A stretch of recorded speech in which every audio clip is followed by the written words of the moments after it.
Estimados alunos e alunas da nossa Escola Paroquial da Fé, uma saudação especial e natalina a todos vocês, que o Menino Jesus possa trazer muita paz e muita alegria neste tempo que nós estamos celebrando até a visita dos reis, até a festa do batismo de Jesus. É tempo de Natal, tempo de nós recordarmos todos os dias, a cada instante, como Deus é bom para conosco, nasce para nos salvar.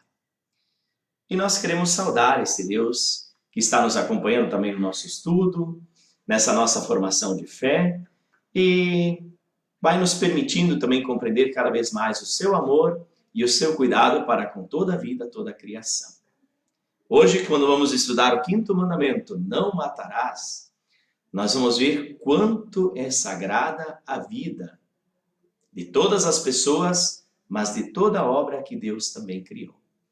Invoquemos a presença de Deus sobre todos nós. Em nome do Pai, do Filho e do Espírito Santo. Amém. Pai nosso que estais nos céus, santificado seja o vosso nome. Venha a nós o vosso reino, seja feita a vossa vontade, assim na terra como no céu. O pão nosso de cada dia nos dai hoje. Perdoai-nos as nossas ofensas, assim como nós perdoamos a quem nos tem ofendido. E não nos deixeis cair em tentação, mas livrai-nos do mal. Amém. Aviso vocês que a nossa aula hoje é gravada, né? O padre está junto à sua família neste período também, então deu esse tempo agora, logo após o Natal, para a gente poder preparar a nossa aula e estarmos continuando nessa sintonia que temos, avançando nos nossos estudos. Hoje, aula 18, Mandamentos da Lei de Deus, 5º mandamento, não matarás. Me acompanhe então a partir da página 208 do nosso YouCat para fazermos o nosso estudo. E hoje nós vamos apenas olhar para este mandamento. Mas como as implicações são muito grandes, nós vamos ter que observar e fazer este caminho passo a passo para compreender o que significa não matar. O fundo que tem por trás de todo esse mandamento, que também é base e esteio para toda a organização ocidental da cultura humana.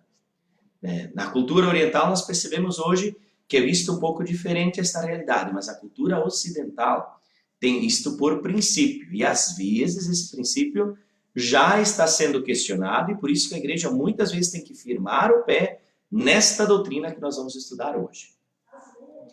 Número 378. Por que não se pode tirar a própria vida, nem a dos outros? Princípio básico, gente. Só Deus é o Senhor da vida e da morte.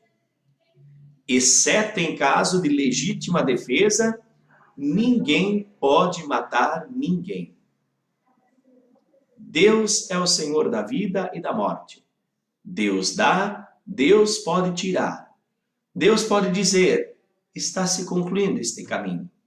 Quem decide é Ele.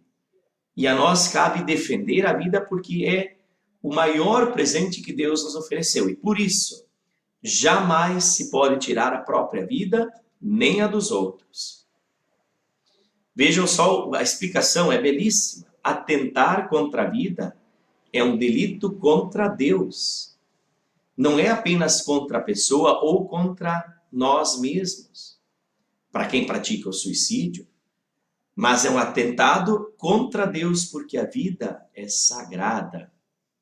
A vida pertence a Deus, a vida é propriedade divina.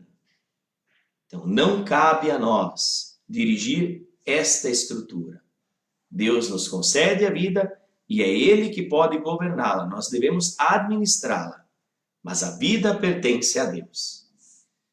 Que atentados estão implícitos na proibição de matar? Número 379. Vamos começar a olhar para a grandeza deste mandamento. Veja, às vezes eu vejo as pessoas brincando com isso, gente. Tem gente que diz assim, agora nas confissões de Natal, alguns comentários, padre, não pequei, não matei e não roubei, o resto fiz tudo. Será que não matou? E aqui nós vamos entender o que significa não matar. O que está implícito na proibição de matar? Implícitos estão o homicídio, ou a cumplicidade no assassinato, os crimes de guerra, o aborto, o suicídio, a automutilação e a autodestruição, e também a eutanásia. Todo aquele que atenta contra a vida de alguém, ou a sua, automaticamente é excomungado da igreja. É a explicação bem clara do número 379. Porque a igreja é a comunidade dos fiéis que se reúnem, acima de tudo, para defender a vida. Então, quando alguém atenta contra a vida que é sagrada, é excomungado da igreja.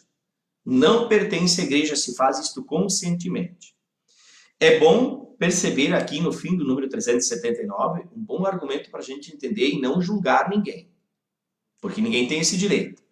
Quando uma pessoa psiquicamente doente comete suicídio, a responsabilidade por isso não raramente é limitada e muito frequentemente até reduzida.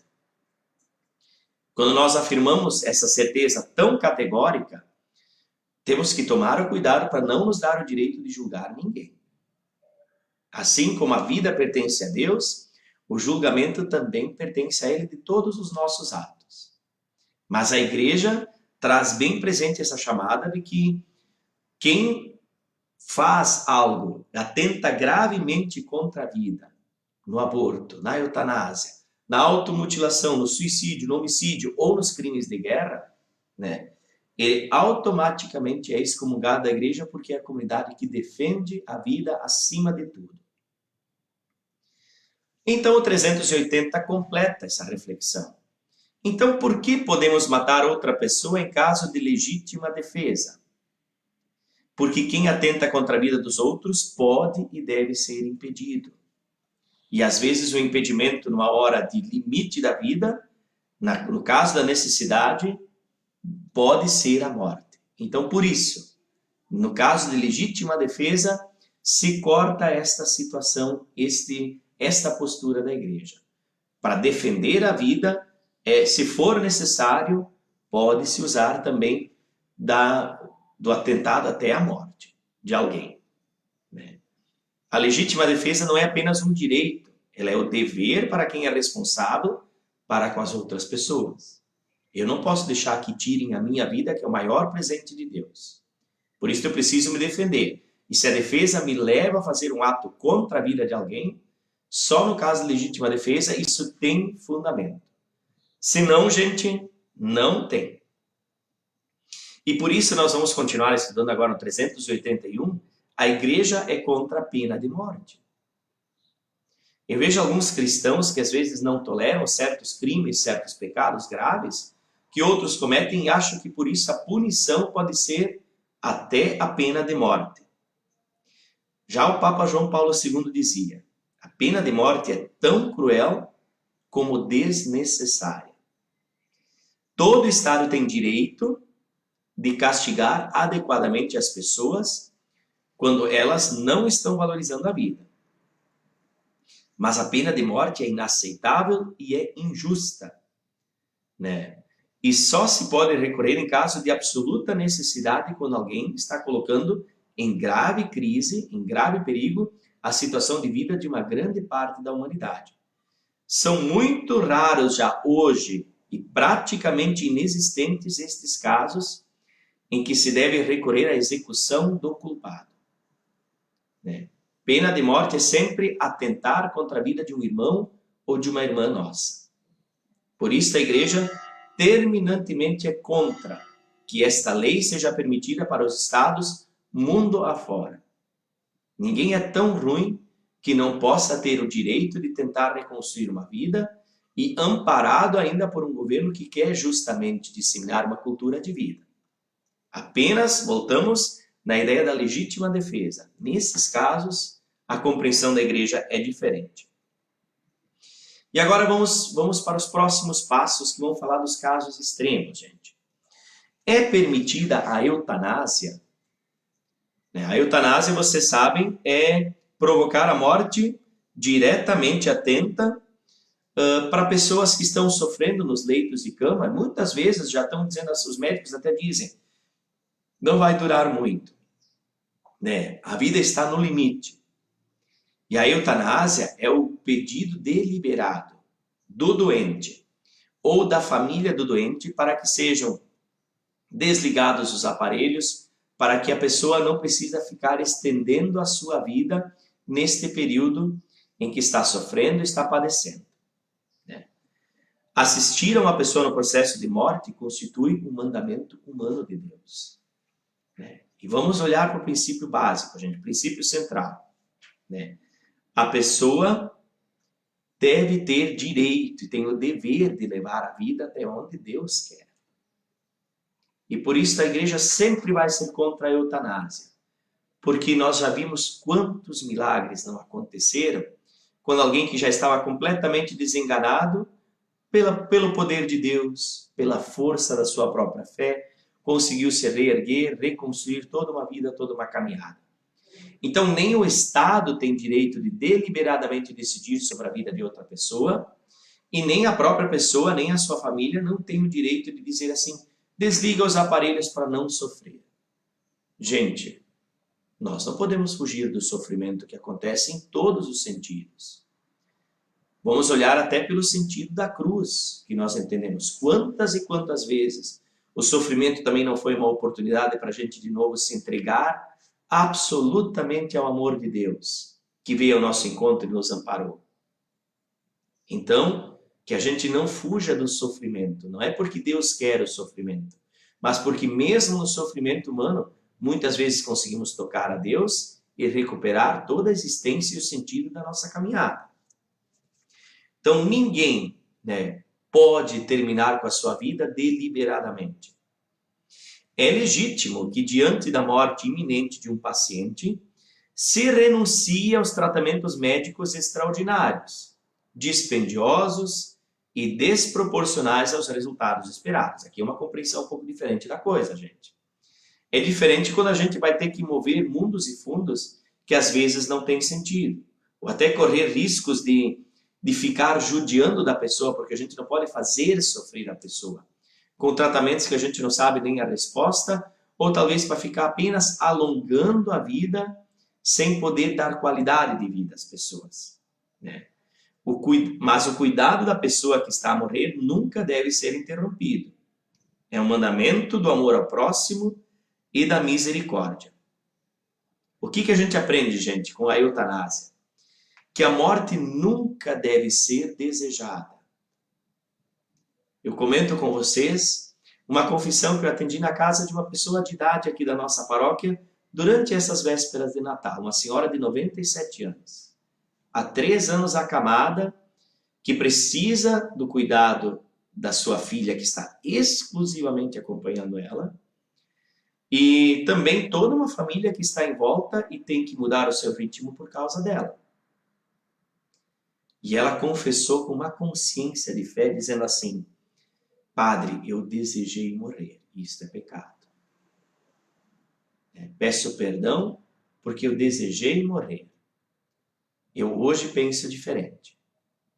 Me dá a bênção para que eu possa desejar viver e mesmo aqui acamada, me permitir ser cuidada e ser amada pelos meus e também tentar demonstrar nos meus limites um pouquinho de carinho por tudo que fazem por mim. Mas me perdoa, porque eu desejei morrer estando assim tanto tempo. Vejam que consciência de fé uma senhora dessas tem. Mesmo passando por a mesma tentação, a mesma compreensão, mas ela sabe, depois de 97 anos de vida, que numa caminhada justa de fé, a morte nunca deve ser desejada. Nem em momentos de grave sofrimento. A morte nunca é um fim e nunca é um meio para uma vida melhor. Nunca. A vida sempre. Como diz o Salmo lá no Antigo Testamento. Diante de ti ponho a vida e ponho a morte. E tu tens que saber escolher. Se escolhes matar, também morrerás. Se deixas viver, também viverás. Vive, ama a vida e deixa viver sempre. Nesse mesmo espírito, nós olhamos para a eutanásia como a realidade dos momentos últimos da vida de alguém.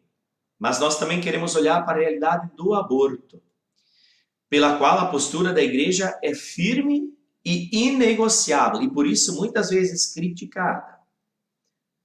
Mas a igreja é terminantemente contra o aborto.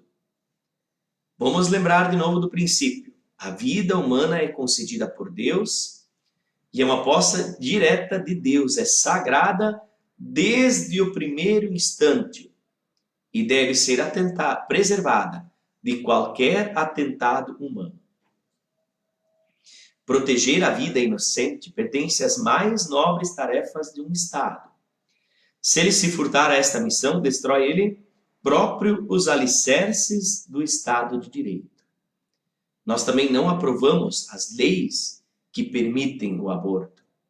Um Estado deveria construir leis sempre para defender a vida. Mesmo quando a vida foi gerada por uma ação que não foi positiva, como por exemplo um estupro, mas a criança que está lá tem o direito de viver, mesmo desde que ela é um embrião, porque ali nós já reconhecemos a vontade de Deus que está gerando uma vida nova. E se a primeira experiência foi negativa de vida, mas ela vai poder naquela vida depois ter muitas experiências de amor e de cuidado que podem resgatá-la. Por ser tão sagrada a vida, nem no aborto como na eutanásia, em caso nenhum, temos o direito de abreviar aquela vida. E nós devemos lutar perante o Estado, perante os governos, para defender este princípio. A vida sempre deve ser defendida e projetada para todos terem o direito de tê-la. Mesmo a criança portadora de deficiência não deve ser abortada, como diz o 384. Isso é sempre um crime grave, mesmo quando o motivo é poupar a criança e a família de um sofrimento futuro. Mesmo que seja para defender as pessoas do sofrimento, tanto a criança como os pais. É um grave crime. E por isso a igreja também se posiciona contra as investigações, as pesquisas feitas em células embrionárias, que é quando o espermatozoide e o óvulo já criaram o embrião. Desde a formação do embrião, nós já defendemos que ali existe uma vida. E ela não pode ser usada para fins de pesquisa científica com o perigo de perderem a vida. Nós não podemos criar embriões só pelo motivo de pesquisar sobre eles. É um princípio errado que às vezes alguns cientistas, não todos, alguns se dão o direito de fazer. E a igreja é terminantemente contra e se posiciona afirmadamente contra isso. Não contra qualquer uso de qualquer vida humana para pensar no bem da sociedade. A vida humana em primeiro lugar. O quinto mandamento, segundo o 386, ele protege a integridade corporal e espiritual do ser humano. Vejam, não estamos pensando apenas no corpo, mas na integridade de espírito. E aqui então, dentro desse mandamento, nós podemos também refletir sobre os pecados de abuso que existem contra a vida das pessoas, porque é matar o seu espírito, a capacidade de confiar nas outras pessoas, de colocar fé. Nós vamos estudar na próxima aula o sexto mandamento, que é não pecar contra a castidade. Mas os abusos sexuais, as seduções espirituais que acontecem por parte de autoridades, e nós lembramos até dentro da igreja, padres que executaram isto, mas vamos lembrar também pais, professores, pessoas que exercem autoridade sobre os outros, tem mais dever ainda de cuidar da vida e jamais se permitir um abuso, uma sedução que vá matando naquele que é abusado, especialmente nas crianças, a capacidade de confiar uns nos outros. Vejam aqui o que é tão grave nestes casos de abuso sexual. É justamente os traumas que se criam naqueles que depois vão ter muita dificuldade de viver o amor, que é a essência de uma vida bonita. Então, atentar contra a capacidade de amar dos outros, especialmente por abusos, seduções, caminhos errados para conquistar o afeto de alguém, isto faz muito mal. Isto é um pecado, e como diz aqui, é um pecado que atenta contra a vida, né? E conduz à excomunhão. E assim nós, no número 387, nós vamos falar sobre a vida, sobre o nosso corpo. Como devemos lidar com o nosso corpo? O quinto mandamento rejeita o uso de violência contra o corpo de qualquer pessoa. Mas os atos de destruição contra o próprio corpo, como os arranhões, reações psíquicas a experiências de abandono e de falta de amor, né, todos eles devem ser condenados. Por mais que a gente compreende que as pessoas que se mutilam, muitas vezes estão reagindo contra si, porque alguma coisa foi mal resolvida psicologicamente dentro de si. Graças a Deus, a psicologia é uma ciência que nos ajudou a entender um pouco mais das almas humanas. E quando alguém se automutila e até se suicida, muitas vezes é porque não está suportando todo o sofrimento que carrega na sua alma, não no seu corpo.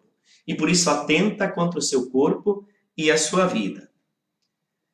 Por isso, nós não nos damos o direito de julgar, porque, em primeiro lugar, o nosso amor deve ser integral às pessoas, espiritualmente e corporalmente.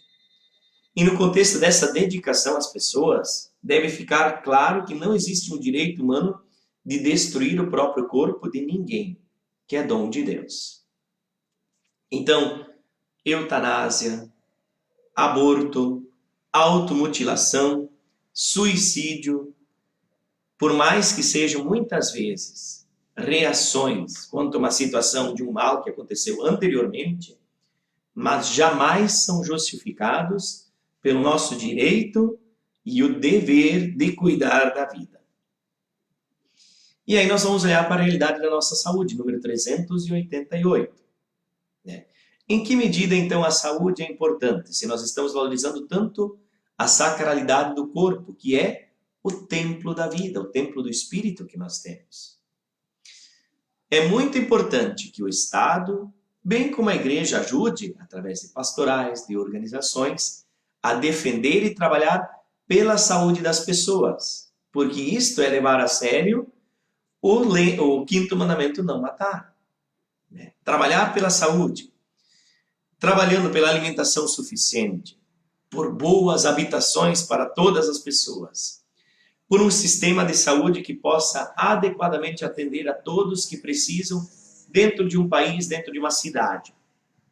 Isto é levar a sério o mandamento não matar, porque é dar oportunidade para as outras pessoas de defender e qualificar a sua vida. E por isso nós vamos olhar agora para o 389, a situação das drogas. É pecado consumir drogas, gente? O número 389 afirma taxativamente: o prazer das drogas é um pecado. É interessante que o termo trazido aqui é o prazer das drogas, porque alguém cai nas drogas pelo prazer que elas provocam. A gente não precisa pensar que a droga, no princípio, ela é uma coisa que faz a gente ter sensações ruins. Pelo contrário, às vezes as pessoas encontram nas drogas a fuga dos problemas de sua vida. Mas se trata de um ato que implica autodestruição. O consumo das drogas vai minando, destruindo as vidas. E constitui, portanto, um atentado contra a vida que Deus nos concedeu por amor. E por isso, o consumo de drogas é pecado. É ferir o quinto mandamento. Por mais que a gente aqui não esteja taxando como pecado mortal, mas é um atentado contra o amor de Deus, que quer a nossa vida com qualidade, com bem-estar, vivendo com amor. Por isso, termina o número 389 com uma frase que vale a pena a gente sublinhar, gente. É uma virtude saber lidar com as fontes de prazer de uma forma razoável, consciente e moderada.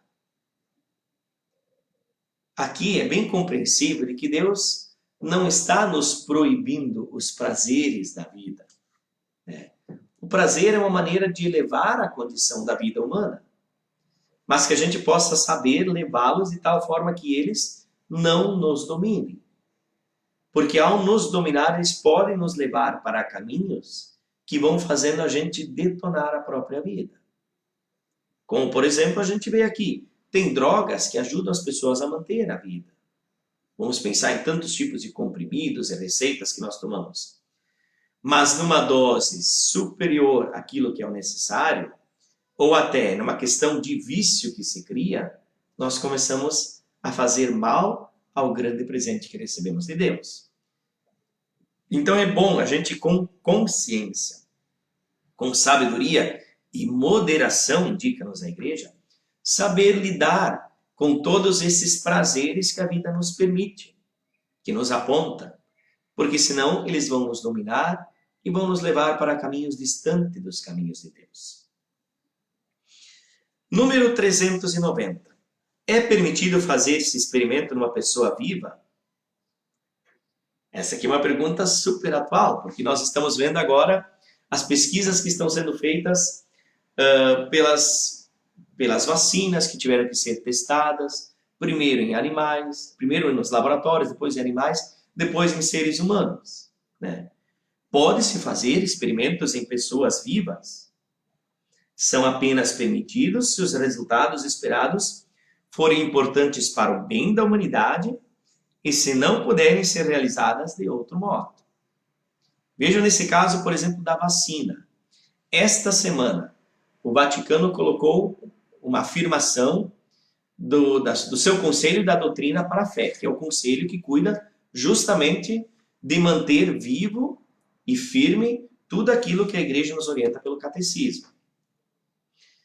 As vacinas para a Covid-19 são moralmente aceitáveis na sua condução do jeito que estão sendo feitas e do jeito que já estão sendo injetadas nas pessoas. Moralmente aceitáveis. Por quê? Porque o desejo dali é justamente defender toda a humanidade de um mal que está tomando conta e está levando muitas vidas inocentes sem terem o direito de se defender.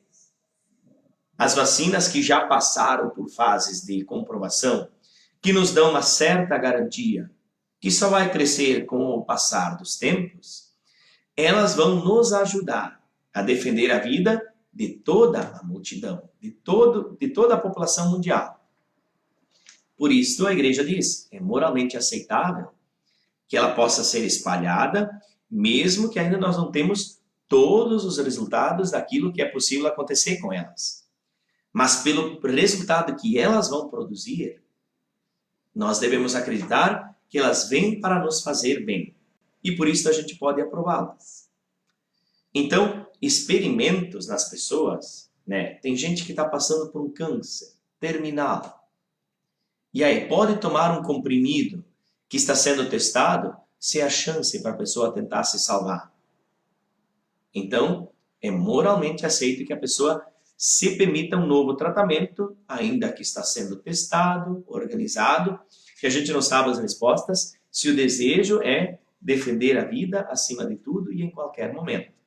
Mas apenas nessas situações. Se nós vamos pensar quantos experimentos foram feitos pelos nazistas nos campos de concentração, contra os judeus, contra muitos cristãos, isto é completamente inaceitável, porque eram usadas as pessoas não para o avanço da qualidade de vida de outros, mas simplesmente para crescer na compreensão de um pequeno povo que se achava mais do que os outros. Isto ninguém tem o direito de fazer. Por isso que essa orientação do não matar chega até neste ponto que é bom a gente refletir. Ao contrário, num outro viés, quando nós estudamos o mandamento não matar, a gente lembra também da grandeza que é a doação de órgãos. Número 391. Doar os órgãos depois da nossa morte, ou da morte cerebral, onde os órgãos ainda estão vivenciando, é um autêntico serviço ao próximo. É uma garantia de qualidade de vida que a gente pode trazer para outros quando a vida já se extinguiu na vida de quem está partindo. E pode oferecer um pouquinho ainda da sua vida que está se indo para alguém que pode se sustentar neste mundo.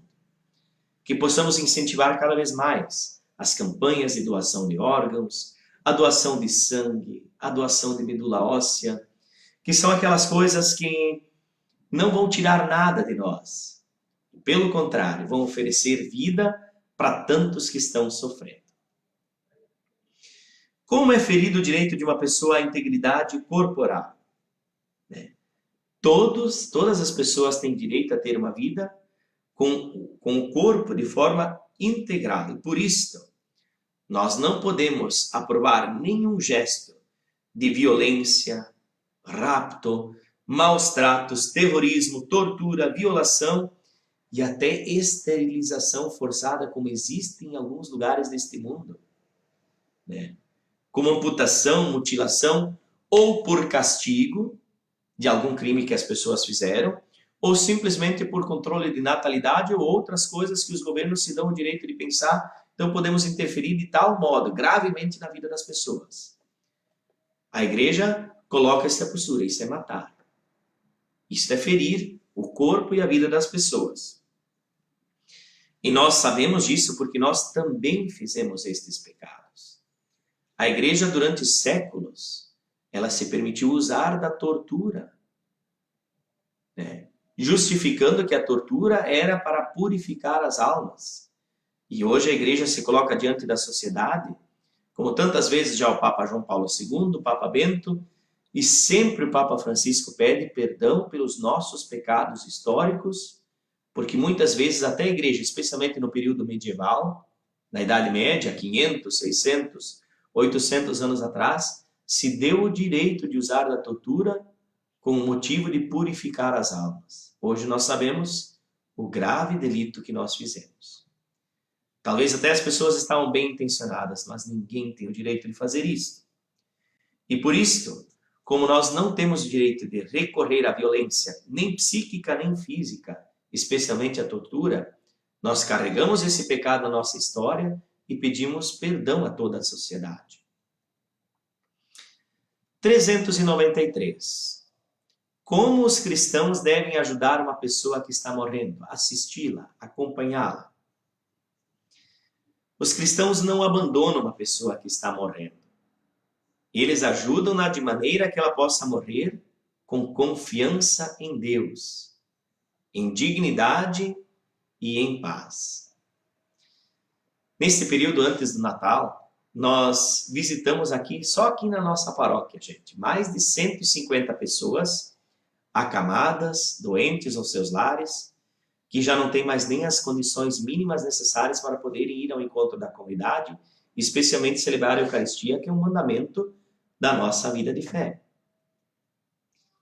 Então a igreja tem o dever, junto com as famílias, de prestar toda a assistência espiritual, corporal, humana, para que as pessoas possam viver esta fase do padecer com dignidade e com Deus. Rezar ao lado de uma pessoa que está acamada, garantir-lhe os sacramentos, celebrar com eles, é a gente levar a sério, não matar. É levar a sério a defesa e o cuidado da vida até os últimos instantes.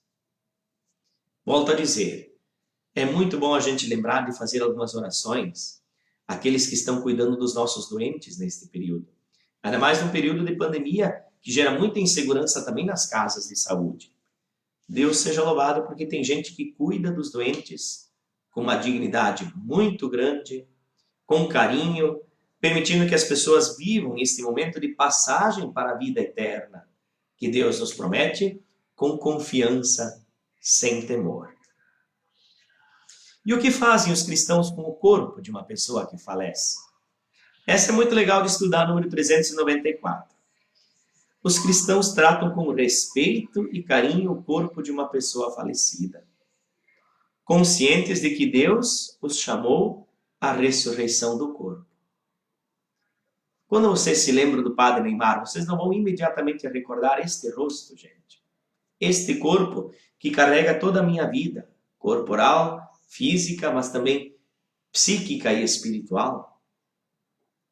O corpo é templo do Espírito Santo. É nele que carregamos toda a graça da vida.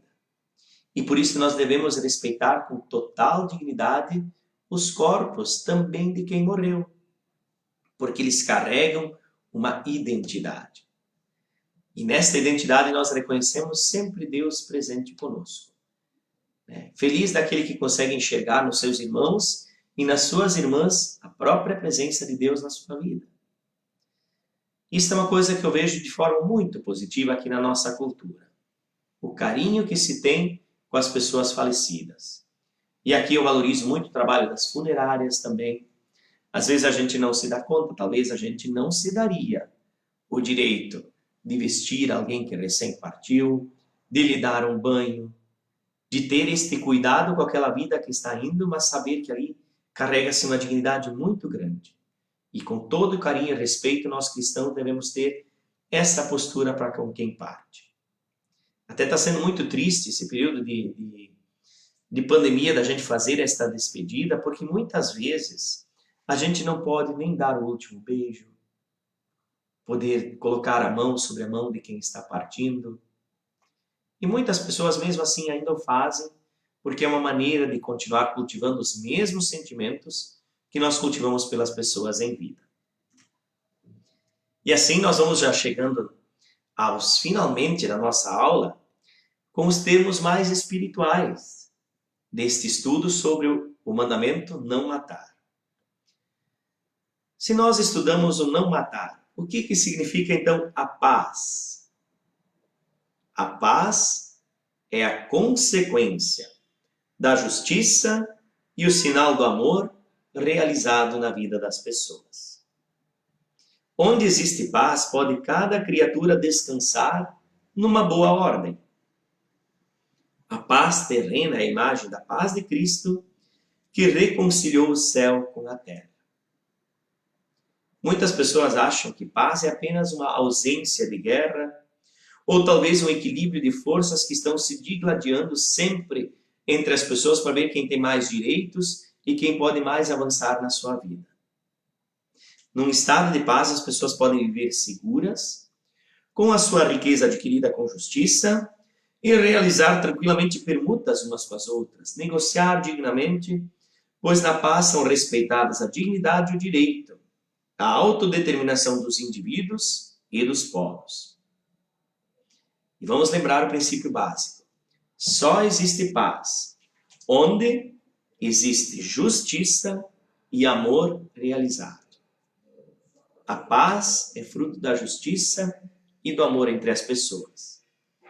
E é que dá condições para a gente viver uma vida muito digna, seja qual for a nossa condição, mais rico, mais pobre, mais bonito, mais feio. Quem está vivendo em paz, vive uma vida digna. E ela pode ser conquistada com justiça e com amor.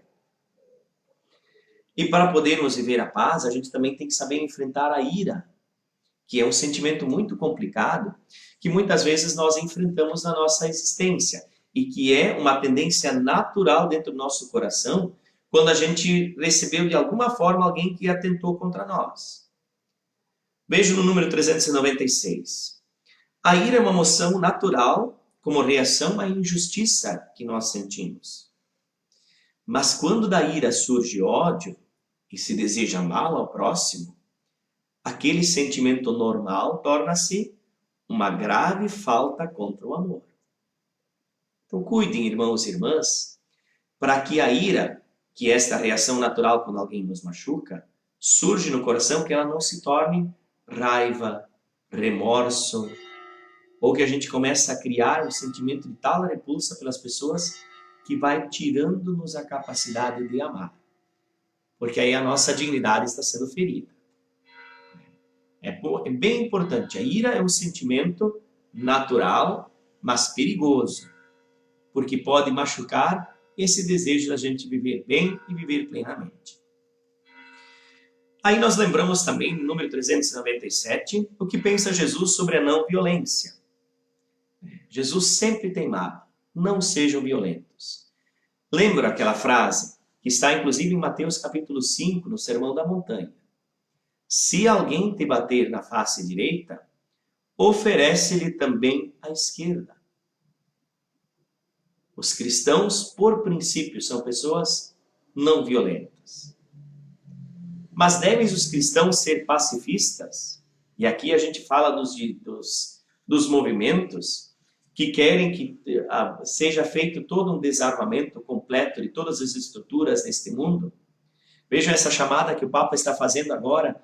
Por que as nações deste mundo, ao invés de investirem bilhões, trilhões, para poderem sustentar a sua conduta de defesa, investem em armas, em produção de armas, não destinam apenas deste trabalho mínimo necessário para poder investir nas vacinas, para podermos imunizar todo o povo deste mundo contra este mal que nós vivemos.